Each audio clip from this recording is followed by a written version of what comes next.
In a world where content is king, the throne is overcrowded. We're talking about, a place where everyone is trying to get cheap views, clickbaits, and maybe jumping on trends. Thought Leadership Uncovered tries to show you the conversation with actually not the people who follows the trend, but the people who are trying to create it. Today, I have a great conversation with a person who has a great history from, I would say, luxury to real estate to right now the best industry, I would say, in the UAE, which is free zones. And we're going to talk about great conversations and we're going to hear lots of good stories. Adam, thank you for being with us. Welcome. It's a pleasure to be here. Actually, I was just checking right now, right? If I talk about the best companies in Dubai, you worked in most of them. Yeah, I'd like to think so. Certainly varied. My time here, quite a long time. I came here in 1991. Wow. So a long time ago. We were just discussing actually None of this was there. none of this was here. Single lane either way on Sheikh Zayed Road, and very few buildings. So it's certainly transformed in that time. So I've worked for some quite large companies, predominantly local. So the Altair Group, obviously, they represented 600 international brands from various different product segments. Emaar, of course, we're very close to the centre of Emaar here, and everyone knows that. For our international audience, so Emaar is actually behind the biggest development and real estate in UAE, which is Burj Khalifa, Dubai Mall, and so on and so on and so on. So many assets, both locally and internationally. And more recently, I was part of the Expo project, which was an amazing project to be part of, and then about 3 years ago, I decided to move into a different industry, same kind of principles of marketing, but different industry, which was free zones. A young company, a company that is sort of driven through the entrepreneurial spirit of Dubai, and an individual that's been here as long as myself as well, Martin Pedersen, a true entrepreneur for himself. And it's been a very interesting 3 years and one of tremendous growth. And it's a very exciting position to be in today, and I expect for the future to come. Amazing, perfect. So let's talk about like the whole, basically, I would say shift. So in 1991 you were here. Mm-hmm. You were with which company?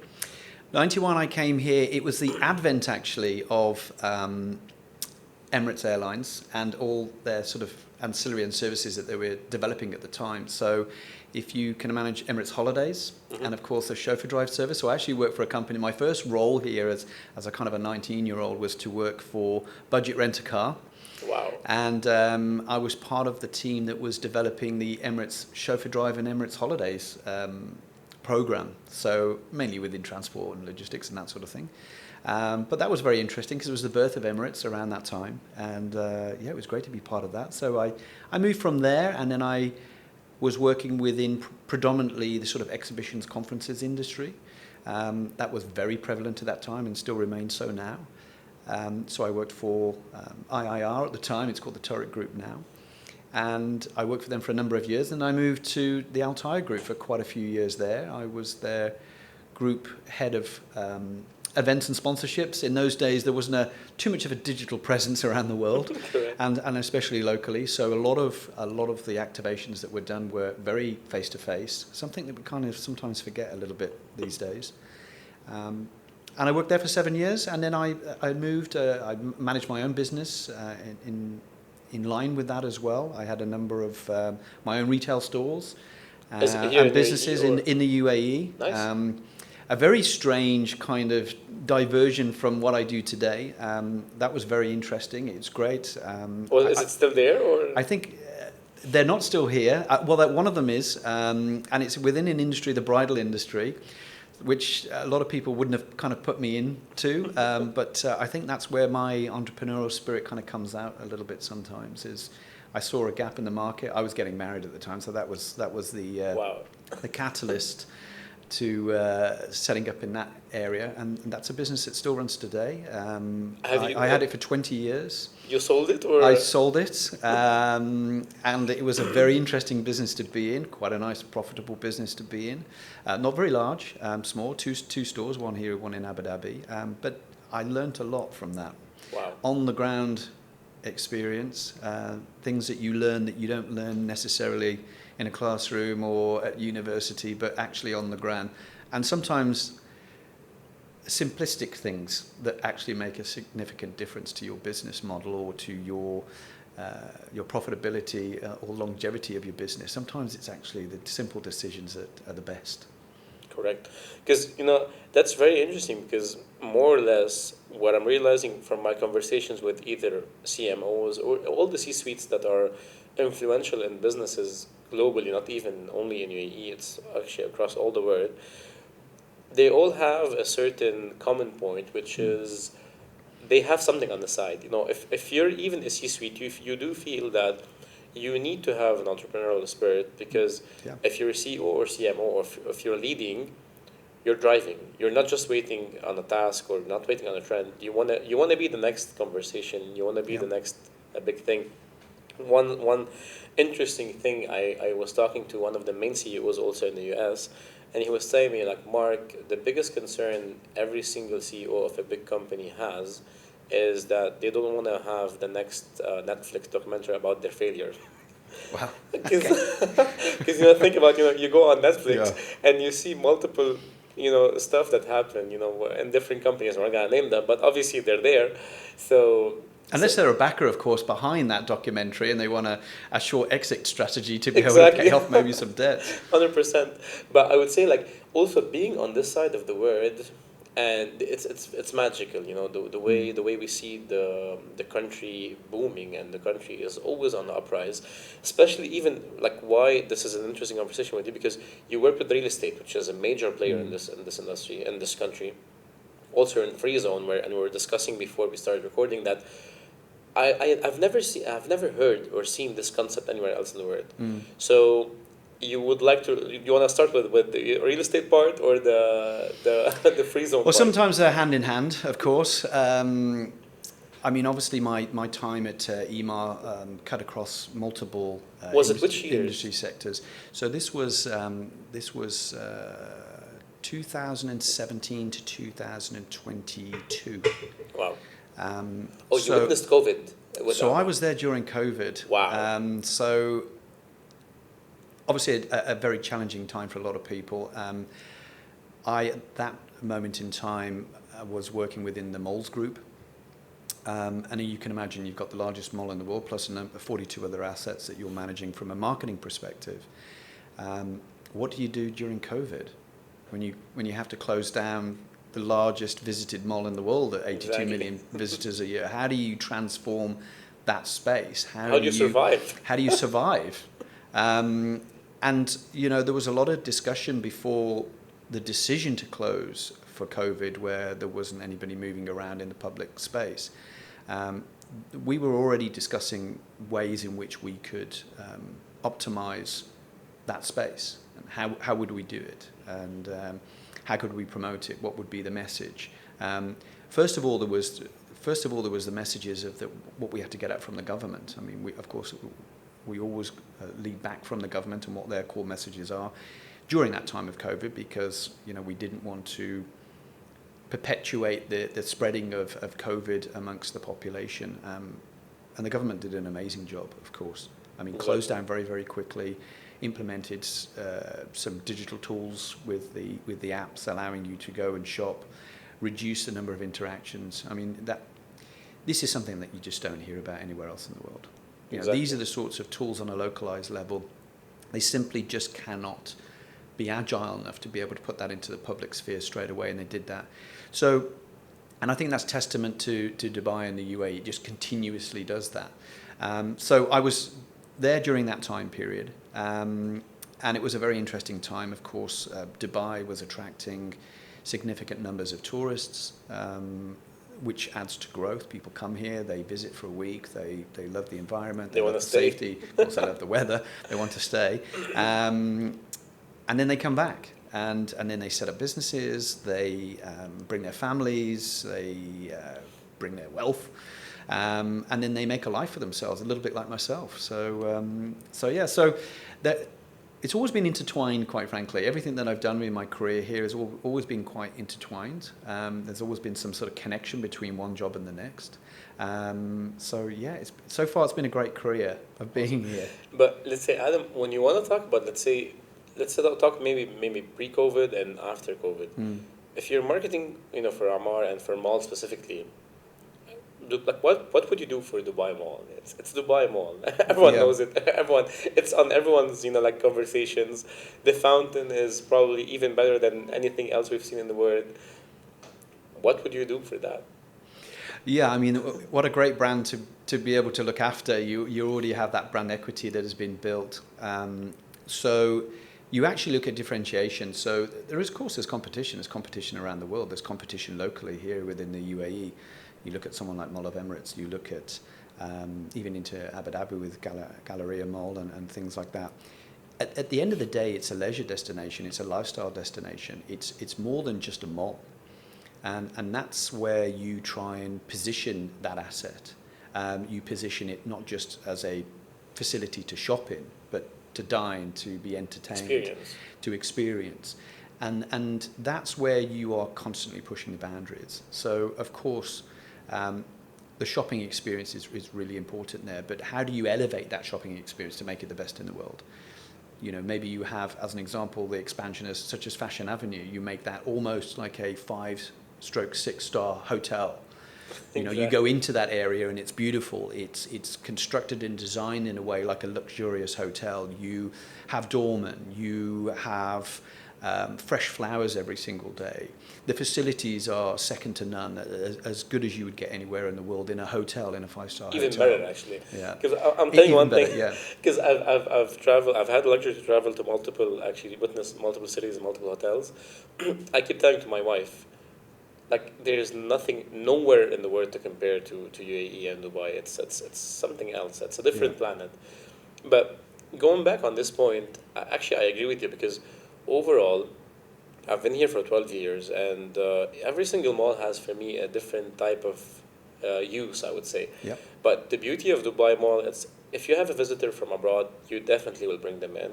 Yeah. But still, if you're living here for a while, it's still magical to go there. Like I tell my mom, I've been here for 12 years. Every single time I go there, if there's a fountain show, I'm gonna pick up my phone and then actually take a video of that.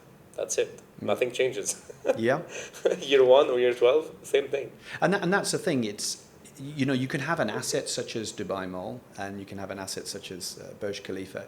You don't want it to be a single visit.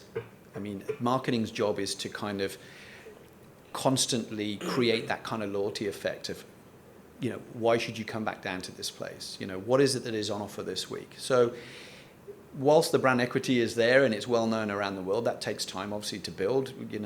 I was part of a great team that delivered the 10th year anniversary for Dubai Mall, which we won an international award for. Wow. And it really highlighted the progress of Dubai Mall over those 10 years and where we see it going in the future. So you can't ever stop. You can't ever stop evolving. You can't ever just rely on the value of that asset at that time. You've got to constantly look at ways in which you are seeking new clients, that you're giving a new experience, that you're talking about on a new narrative. You're highlighting different things that new audiences could connect with at that space. So, and that's the same really for, I think, any marketing person. What I've learned a lot of the time in my life is that when you sit still and you just look at the success of your current business model, that is the time in which, even if you're at the very, very top, that's the time when you've got to be overtly cautious about relaxing. 100%. And you have to really be at the forefront of what the trends are, where your audiences are, how you connect with them. The worst thing you can do as an owner of a business when you are at number one is to sit back and relax. I'm the biggest fan of a book called Who Moved My Cheese, and it mentions that the best time to change is when you do have to change. Because by the time you realize you have to change, it's already too late. It's already too late, yeah. Now, let's talk about, so going back to the second most interesting topic, I would say, and the number one in the region, which is free zones. So right now, you're leading on a very growing free zone in the area. Yeah, I mean, IFSA is, it's the fastest, we incorporate more businesses than any other entity. in the UAE, which is an amazing accolade for us in a very short period of time. IFSA started its operations in Fujairah about 7 years ago under a royal decree from the ruler of Fujairah. Martin Pedersen was spearheading that operation and continues to do so today. We moved to Dubai about 4 to 5 years ago, and of course Dubai is where business is, and it is the forefront. And of course Abu Dhabi has a different positioning, but is also doing an amazing job. And the growth of free zones just in that time period, in the last sort of 6-7 years, has been exponential. There's new free zones coming out all the time. We really have done an amazing job to move forward as much as we have, and I think that's down to the concept of our business model, but also how we approach what is fundamentally, a sort of a government service. If you peel back everything and you look at actually what is a free zone, it's just a jurisdiction to operate in. Yeah. And what does someone like IFSA do? They facilitate the paperwork in order to be able to operate within that zone. So it's a very similar product that everybody is offering. Of course, there are differences between each free zone. You might have, as an example, the airport, which obviously has an airport, so it's very logistics based. You have Jablani 100%. free zone, which has a port. We don't necessarily have that, so we are constrained a little by the types of industries that we can attract to Dubai. We operate out of Dubai Digital Park, so we manage and operate a number of buildings there, and we attract a lot of companies that are probably within the space of management consultancy, fintech, innovation, services, etc. So it's. But also, because I've been in this country for, I would say, 12 years, and before they were literally very limited. I would say it was. I do remember that initially when we started hearing of free zones, there was actually, so Dubai was always there. I remember that also Ras Al Khaimah Marrakesh was also one of the early risers there at that time. But right now, honestly, before I was able to tell the difference, because it was depending on you were saying focuses and such. But right now, because you've had the experience of working with a well-known brand, and then just there you get to be maybe more creative and more, I would say, ahead of the game, because if you have 80 million visitors per year, you have a great reach and a great impact. But let's say when you're working with a growing brand and where it's actually relatively very competitive. Very competitive, yeah. What would be the approach, or what would be the how creative can we be with something like that? Yeah, if you look at marketing in general, it's sort of always backed by the foundational principles of marketing. Of course, it's great to be able to, if I'm working for Altair as an example, I've got Gucci to rely on that brand equity. That's it done. How difficult is it really to be able to market that? But there are nuances, and of course there may be multiple stores that are owned by multiple different local entities here. So you have that consideration. When you move into something like free zones, and especially with a company like IFSA, where when I left Emaar, I also then went to Expo, which was a globally known brand. I went into something that was completely obscure, completely unknown, and into an industry that is very similar across all its competitors. Correct. So the approach there really is to identify differentiations, or how we can build on the impact of what those free zones do. So as an example, whilst we offer business setup solutions, which is pretty much what everybody else does, is what is the impact that we have around, and how do we attract people internationally to come here? So we do leverage quite heavily the story of Dubai. We leverage the opportunity that you would obtain in Dubai, and of course the lifestyle. And then we put that in front of people that we believe are looking for future opportunities, looking to expand their business, looking at a location geographically where they can connect from east to west. In addition to that, we operate a B2B model. So we have 2,500 partners around the world. These consist of lawyers and tax advisors and business setup consultants. So they really are our advocates globally across the world. So that has been a major differentiator for us. So we work very closely with our partners. We support them in many different areas, information, updated information about governmental changes and initiatives. We even have a KHDA approved academy within our own free zone. It was the first one to be developed. Which one? It's called IFSA Academy. Oh, okay. So it's IFZA's Academy. Yeah, and it's purely for our free zone partners and or our partners. Like kind of a support. It's a support academy. So we run a number of academy based training, both online and offline. We have a number of training rooms, and we bring in our partners and we help them with. It could be finance. It could be understanding what's happening in Dubai with, say, tax. It could be Correct. how to sell to an end consumer. How do you position Dubai? How do you position your business? If you can imagine, a lot of those partners, some of them are very large organizations and some of them are quite small organizations. So they might not have the depth of service or knowledge or expertise within their own teams to be able to kind of really present both IFSA and Dubai. Especially for someone new, I would say. Because I'll tell you, you're absolutely right about this. Because let's say in my case, for example, when I was here for about like 7 or 8 years in the country before I started my company in Dubai. So for me, it was, I learned them on the go. It wasn't like strange for me. But for someone who's coming from abroad, they kind of did like a crash course. They need in 6 months to understand the country, the taxation, that actually non-taxation in some places and taxation in some places, and the whole concept of how does it happen. But I would say it's really fascinating for me because, again, or we'll say it again, no one else in the world has this concept. Because whenever I travel and I talk to someone that we're also in Dubai, and they were like, "Oh, do you own your company?" I'm like, "Yes, I do own 100% of my company, and I can operate of everything." And the beauty of it is that you can do whatever you are in the world, you can do your things without even like you can come in and goes, you come and go and with no hassle. Yeah. And then even let's say if you want to change whatever you want to do, you can do it online. You don't need to go there just in person and then do that. But also on the second side, so you guys obviously like do your international campaigns and such, and it's mainly on B2B. But let's, for example, can you grow your existing clients, for instance?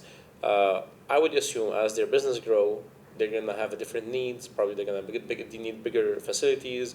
Do you guys also have, like, let's say, so you said you got 4 or 5 buildings in the sense of...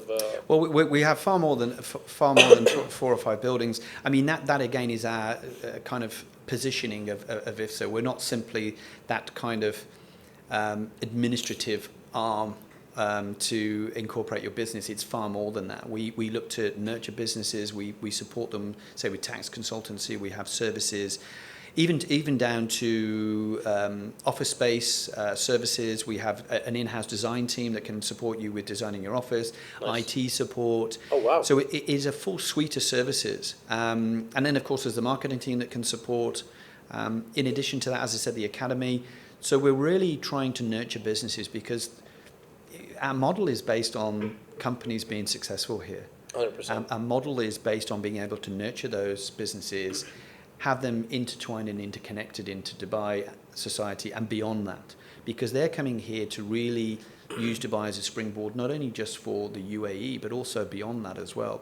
It's central. It's because if I want to think about it, the reason why most of the time I do fly through Dubai, even if I'm not here, because I do know that I have my house, I have my company here. So wherever I'm going, I'll just go through Dubai, pass by, finish my stuff, and then just go somewhere else.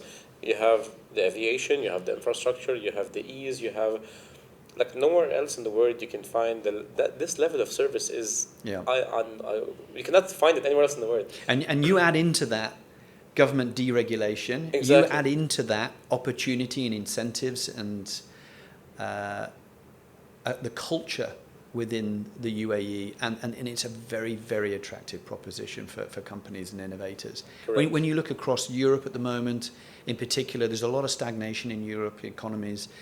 Henley and Partners do a great report each year on wealth migration, and they looked 2024 at where high net worth Great. individuals are moving from and where they're moving to.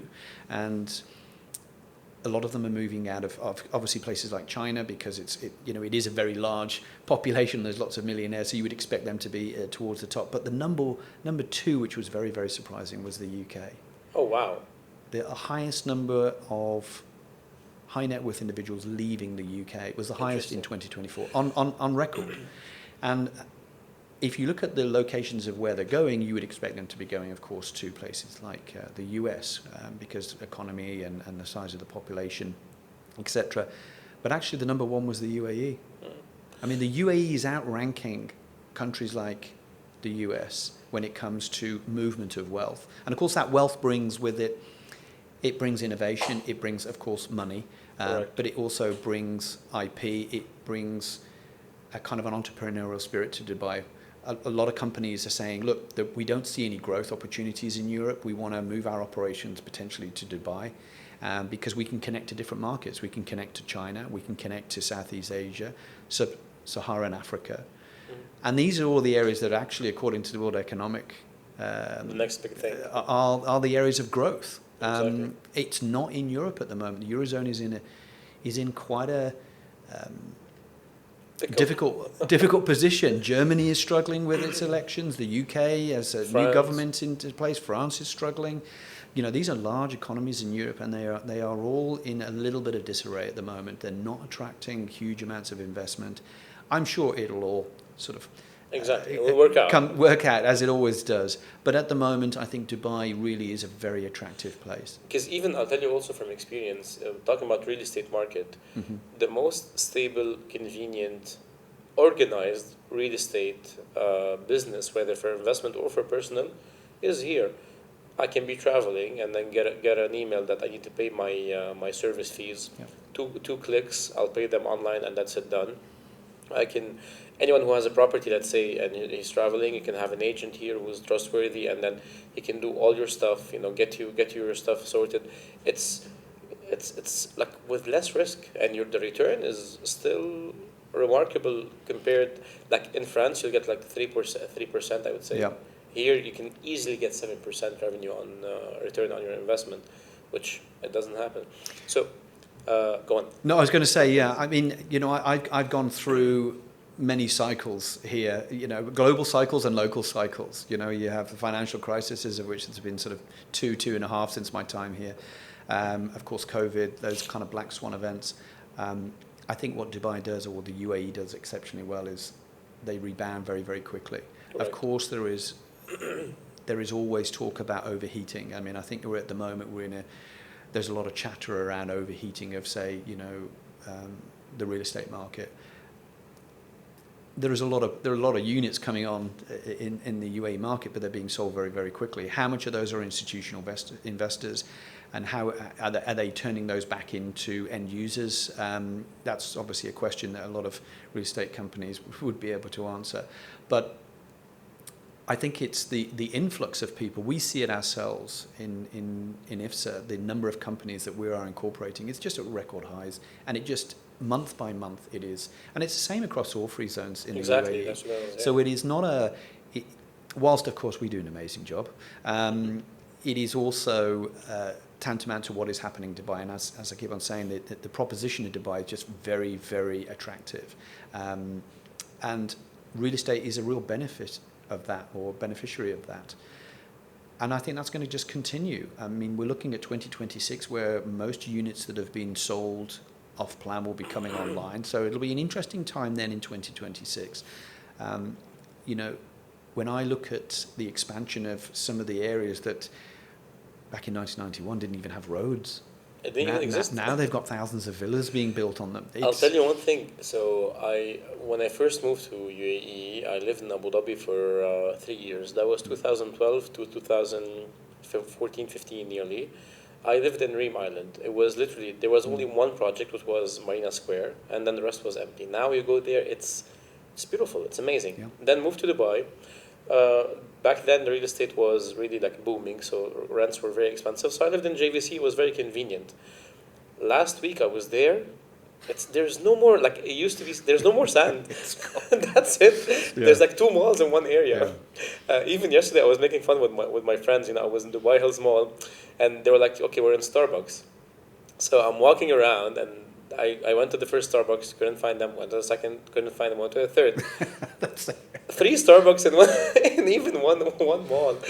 So I would say like the whole the growth opportunities, the like it all goes hand in hand, and I would say you guys would see it also from a free zone perspective, because even not only from a entrepreneurship perspective, even from getting their families right, Yeah. especially now with the golden.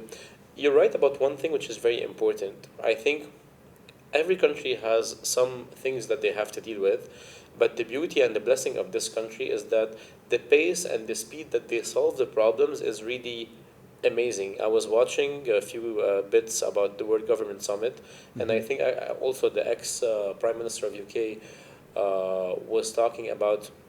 He's like, I knew a couple of years back that we needed an extra airport in the UK, and so far it hasn't happened. Here they built three airports meanwhile. Yeah.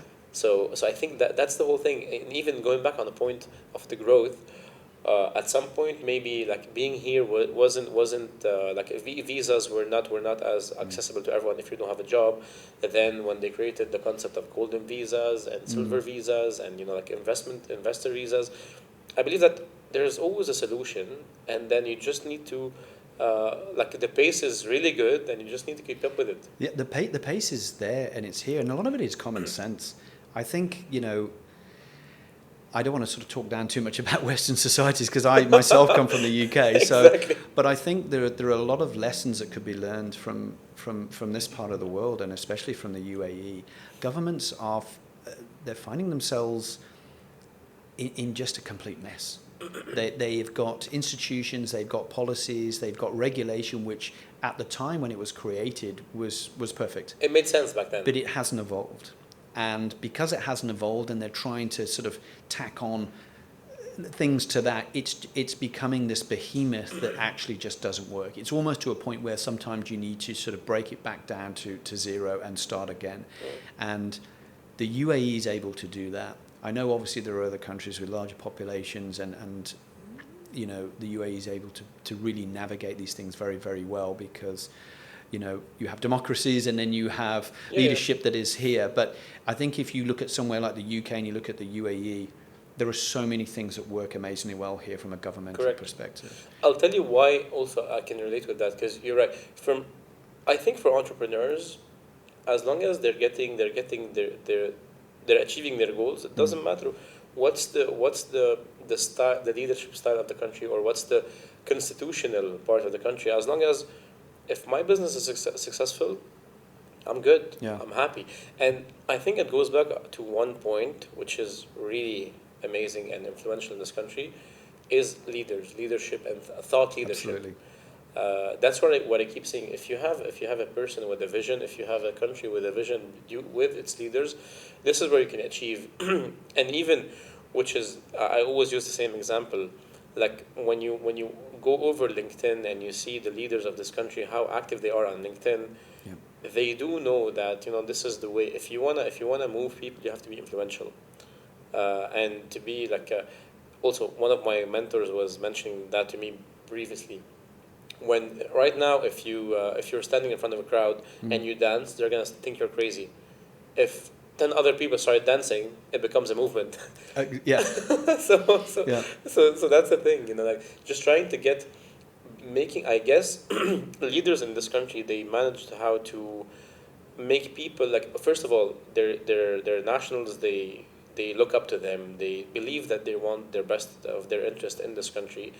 And even when you're a resident, not even a citizen, you love this country more than you Yeah. love anywhere else, because you believe that you trust the country, you trust the leaders, and you believe that they're going to make something great out of it. I don't think there's ever been, I never have conversations with anyone sort of discussing the pros and cons of most of the decisions that are made here.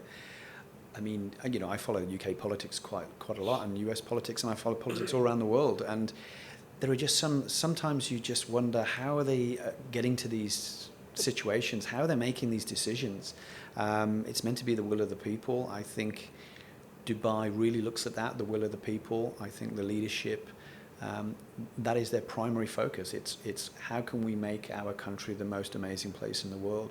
You know, I was one of the initiatives that kind of always sticks with me is the sort of 10x initiative that the government launched. You know, to try and make, or to make, not try, but to make Dubai a city that is 10 years ahead of any other city on the planet in terms of technology and innovation. I mean, this is really an attractive thing for anyone that's wanting to innovate. Any small company, any large company that believes, I need to go to a place with very like-minded people. I need to go to a place where there is investment. I need to go to a place where there is opportunity. Infrastructure, where is technology. that? You know, where is the deregulation? Where is the opportunity where I can meet those like-minded people that can support me to drive my business forward? And I don't see many places in the world, and I don't see them actively talking about that. Even if you think about it, like, as also it was mentioned in our conversation in the previous event last week, it's the first country in the world who actually has now a minister of AI. Where in some countries they're still talking about problems which have been happening with them for the past 4 years. Here there's a minister of AI, and they're telling you that this is the next, like, we're gonna be dealing with this sooner or later. AI is. It's there. We're all affected. We're there. We're in it already. You know, I've been quite lucky that I've gone through two of the most life-changing for humanity things. You know, first the advent of the internet, and now we're in that kind of fourth industrial kind of revolution, which is AI, and it's tough to keep up with that. It's moving at such a pace. Are you guys using AI in your? We do, and you know, part of the challenge is always trying to sift through a lot of the chatter around AI and try and get some real value from it. We use it on a daily basis, bearing in mind what we do in our business and how we market. As we were saying earlier, it's a very simplistic kind of formula. We have created that kind of B2B network around the world, so that really is our kind of nuance. But we support that, of course, when we're going into different countries. How do we understand how the name free zone is understood in those countries? Germany, as an example, as I was saying earlier, doesn't really necessarily understand what a free zone is. A lot of countries around the world don't know what a free zone is. You have to educate them before trying to, like, they need to understand that they need this. First of all, understand what is it. Then that they need it, then they're the best people. We are the best people to give it. and finding those people and being able to curate content that is appealing to those people in that language on a localized level. This is where things like AI can be really important to create efficiencies.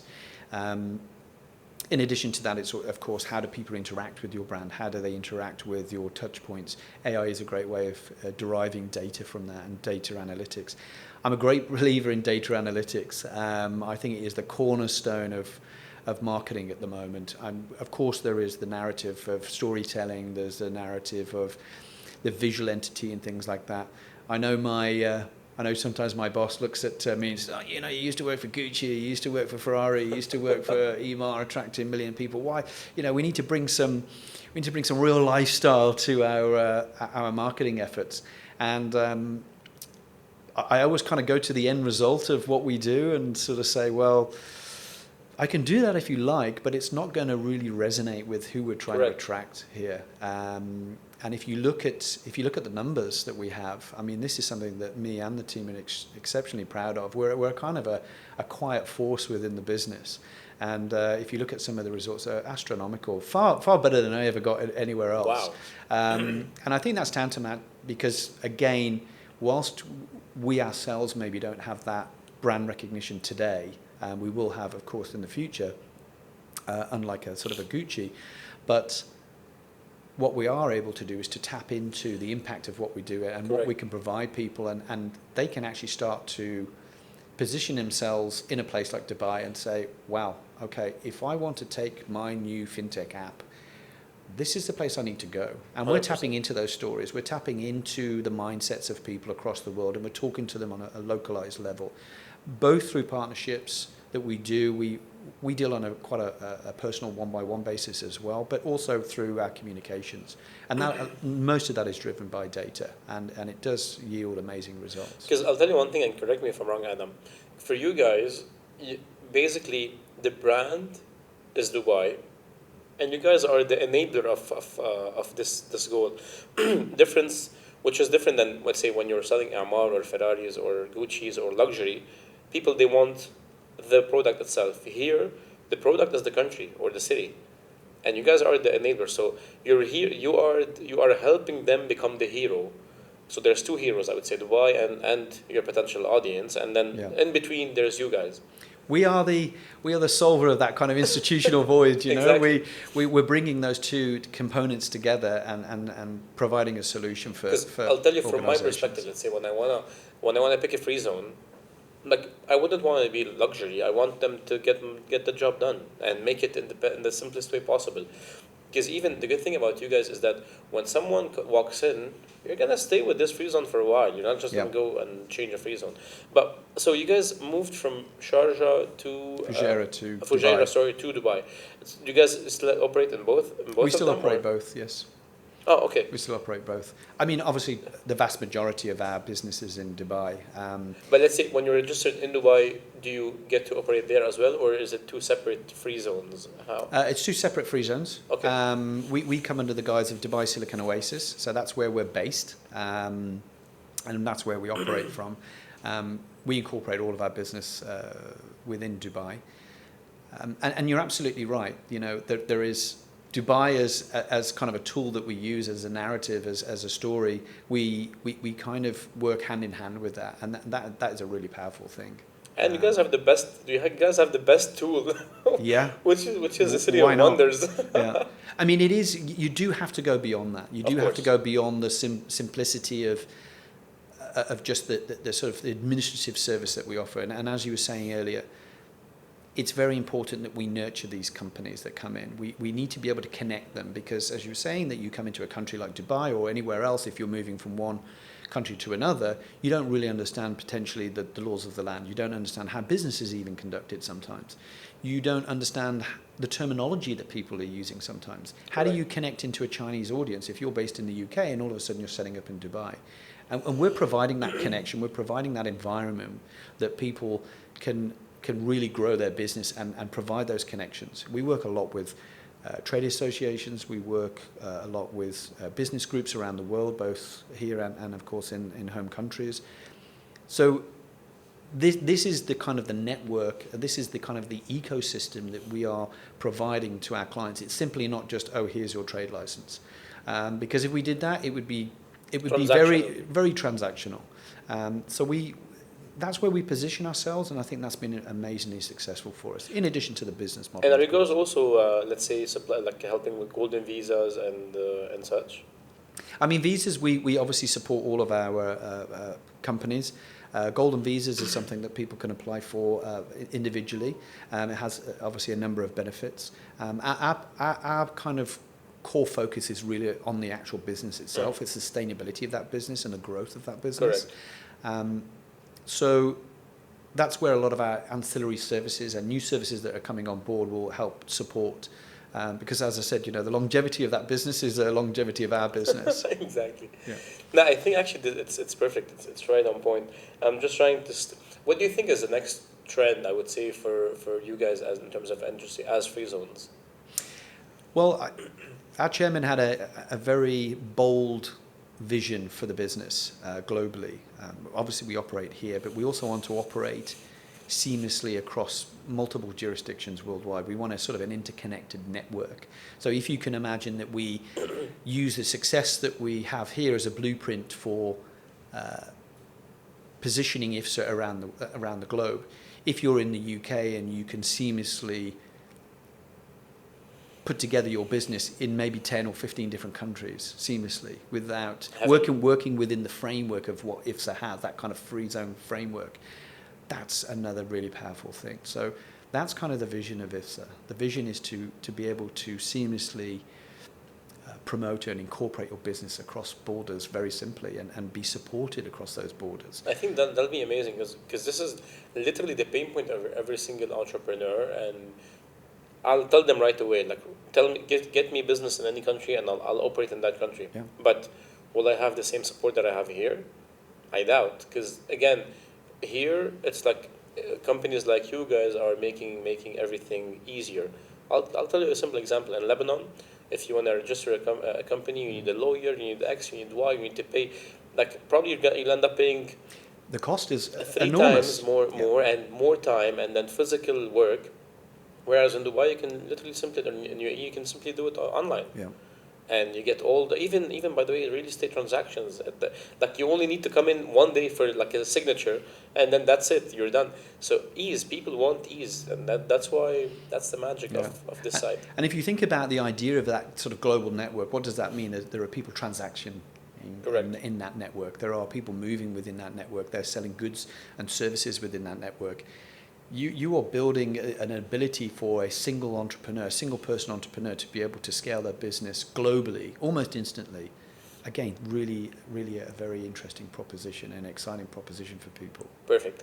Adam, last thoughts. What would be your advice to, I would say, like two sides of the question. Your advice to entrepreneurs in this region, Hmm. in this country, and your advice to marketeers, I would say. Okay. Well, first of all, I mean, I've been an entrepreneur and I've made a lot of mistakes myself. So That's the beauty of it. that's the beauty. So the first thing I would do if you're an entrepreneur in this part of the world is you have to really step back for a moment when you're putting your business plan together, do your research, look at the data, look to see how big your market is. If the market is not big enough here, can you push your product or your service out to a wider market? How easy it is to connect into that market? What are the costs going to be? Sometimes it's not cheap to have an office, sometimes it's not cheap to have a retail store. You need to really do your research, and that really is fundamentally across anybody that is an entrepreneur here. So you really first of all have to do that. Financially, you have to be viable. Most businesses tend to fail within a 1 to 3 year period because they don't have the financial capability to be able to keep moving. You really need to have your finances in space, in check. I also think it's very, very important that you surround yourself by people that are able to further that business. Family and friends are amazing. They're always going to be overtly positive about what you're doing. It is better to connect into people that have either lived and gone through that process, have a business that maybe is similar and is willing to impart some knowledge out to you. Really get out into the market, talk to people, talk to similar companies. A lot of entrepreneurs want to trade their own successes back to other people. And it's a great thing to do, and you'll be surprised how many people will really support you. So again, that's another area. So I think entrepreneurship in itself, you need to constantly learn, you need to do your research. There is a lot to do before you open your company. There is a lot to do before you put that first dirham, dollar or pound into your business. Do that first. You don't have to spend a huge amount of time or money doing that, but it is absolutely critical as a foundation to the success of your business. Now, from a marketing perspective, it's something that I tell actually the team that we have at the moment, which is an amazing team, is to learn on a daily basis, be very collaborative. When you're working, we have an in-house marketing team of about 28 people, so we run pretty much everything in-house. Nice. That's quite unique. It's not normally as in-house as that. So you have to really have this kind of very collaborative approach. You have different mindsets with different kind of outcomes from different units within your department, such as creative or PR and comms or digital. And these are different types of people. So I think you need to learn different disciplines. I think you need to learn new techniques and trends. I think you have to listen to your colleagues. I think you have to be unbelievably collaborative. And I think you have to have a clear plan for marketeers. I always go back to this kind of planning and foundational stuff. And really it's amazing from entrepreneurs or even marketeers or when they put money into a campaign, the lack of that foundation is normally one of the key reasons why things like this fail. So I think you need to look at that. I think the same principles apply, having those foundations, being very collaborative, understanding your market, understanding how you work with each other to be able to deliver marketing campaigns. And of course, AI is going to absolutely be integral in everything that marketing does. So everybody should learn AI. Everyone should try and sift through the noise and find something that works very, very well for them. And always refer back to your data. Exactly. Test. Use your data and hopefully you'll have amazing results. I think actually you're absolutely on point on this because it's about how fast we fail and then we correct it. And I saw, actually, my wife sent me something which was really on point the other day. She's like, it's kind of a sticker. When the wind blows, some people build walls, but the winners they build windmills. Yeah. So I think that should be the the approach. Absolutely. Sometimes the simplest approach can sometimes be the best. The most thought out approach can sometimes be the best. We need to be agile. We need to be able to pivot, from time to time. But really work on those marketing principles, the foundations of those things, and I think you'll be successful. Awesome. Well, I think that was it for today, and I wish we should have more time. So probably Next time we could talk about other things. Next time. That'd be great. Adam, really thank you for a great conversation. Yeah, thank you. And I hope you guys enjoyed the nuggets on this talk, and we'll see you all on next episodes.